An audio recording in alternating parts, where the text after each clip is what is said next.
Hey guys, it's Takasta here again. Welcome to another video review. So today I'll be reviewing the PureTrak Talent gaming mousepad.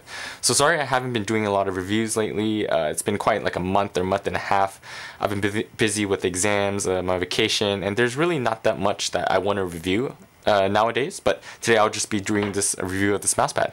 So this mousepad has been out for like 2-3 years or maybe even 4 years, so a very long time. So it's made by PureTrak. So who is PureTrak? If you don't know, they're an American company and they specialize in gaming peripherals, mousepads, mice, and mouse feet, specifically the HD series and the Perfect Glide series. However, they don't really have that many distribution channels outside the States, so most of the users of PureTrak are from the States. However, I got myself one, just ordered it internationally because people have been raving about it on the forums, I guess, and I've never gotten a chance to try it, so I just decided to order one through international shipping. So first of all, it's relatively it's not a very expensive pad. It costs $24.99. Plus, it depends where you are. The shipping cost varies. If you're in the States, obviously shipping is cheaper. For $24.99, it costs around the same as a QCK Heavy, and a little bit more than the Glasses Speed Edition or the Frag Editions or whatnot. And for a mousepad, the PureTrak Talent is a very large mousepad. Here's some pictures comparing the PureTrak Talent and the QCK Heavy.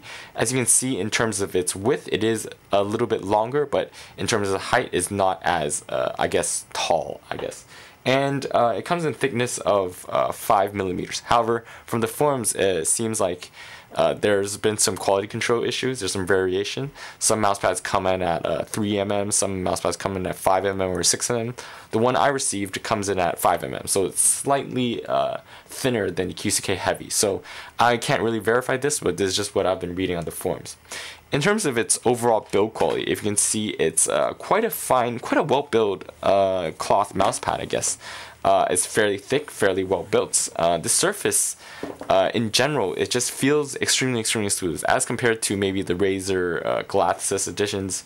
Their mousepads are quite rough, in my opinion, quite rough, and the QCK has always been relatively rough cloth pad. In terms of the PureTrak, it's quite a smooth. No, just in terms of the feeling, not in terms of the glide or the quickness, but in just terms of build quality, very nice. I guess it employs like a lot of kind of circle patterns, which look very nice and feels very nice. For the back, it employs an anti-slip gripping, which is very similar to that of the QCK, very similar to that of the Razer Glasses. Is very standard. It's not the anti-embossing kind of anti-slip that you see with Artisan, which I'm a very big fan of.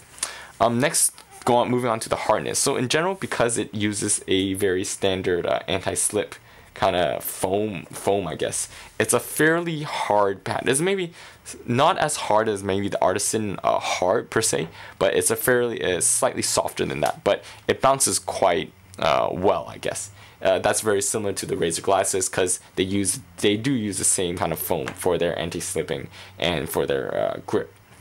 So in terms of the speed, because it's a cloth pad, it's not as fast as a hard pad, but it's very similar to that of the Mantis Speed and Glass Speed editions and the Everglide from Razer and Everglide, for example. However, in terms of the QCK has always been known as a slower pad and a rougher pad, so it's definitely, the PureTrak is definitely faster, the Talent is definitely faster than that.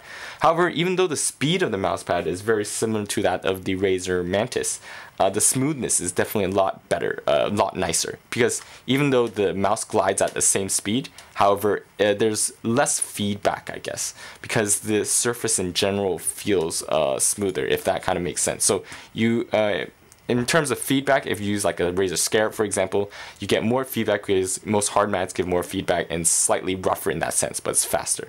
And in general, I do like this more than the Razer Mantis or Glasses Speed editions because the smoothness really makes for a more comfortable session. Sometimes it's not really even about the quickness or the optimal glide of the mousepad. If you're comfortable with it, sometimes even more comfortable you are with your mousepad, the better you are at your games, which is really true in my situation, I guess, when I play Dota mainly. So like I said, the speed of the mousepad is very similar to that of the Razer Glasses Speed Editions. However, does it sacrifice in terms of its control? I do think, even though it is very, very smooth, it is slightly hard to control in terms of maybe like an FPS game. As when I'm using the QCK, I feel like I can control the mouse better. Even though this is a very, very smooth glide, I guess that is something that you do sacrifice in terms of the smoothness, so that's just something I personally noted. So you can see I installed a Tiger Gaming mouse feet on my IE3, and it slides fairly quickly. Even though it obviously not as quick as a hard pad, but it slides fairly quickly in general. So it does sacrifice a little bit of its control, in my opinion. Now moving on to the liftoff distance.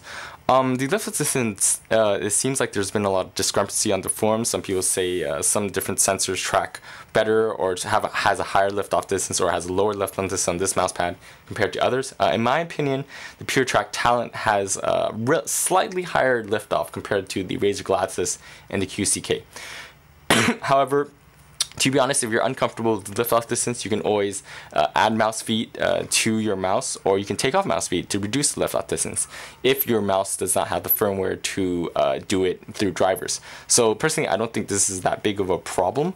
It's not extremely high or extremely low, not like that. The SteelSeries SP, for example, which is very noticeable liftoff distance change. The PureTrak Talent has I guess a slightly higher liftoff distance in this regard. So overall, I think it's a very, very solid mousepad, an extremely large mousepad. If this is something you're looking for just to rest maybe your keyboard on, or if you're a FPS player who's used to low sensitivity, I'd highly suggest this mousepad because it's actually quite a nice mousepad. Even though they don't really distribute or international shipping is very, very expensive, I think it's a nice pad to play around with.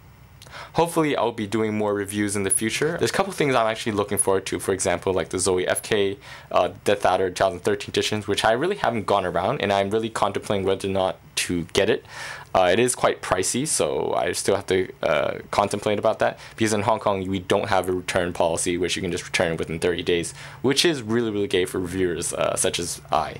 Thanks a lot, guys. If you ever need any mouse feet, you can visit my web store at itechtech.com or just visit my eBay store. Links in the description. Hope you guys enjoyed that video review. Thanks, guys.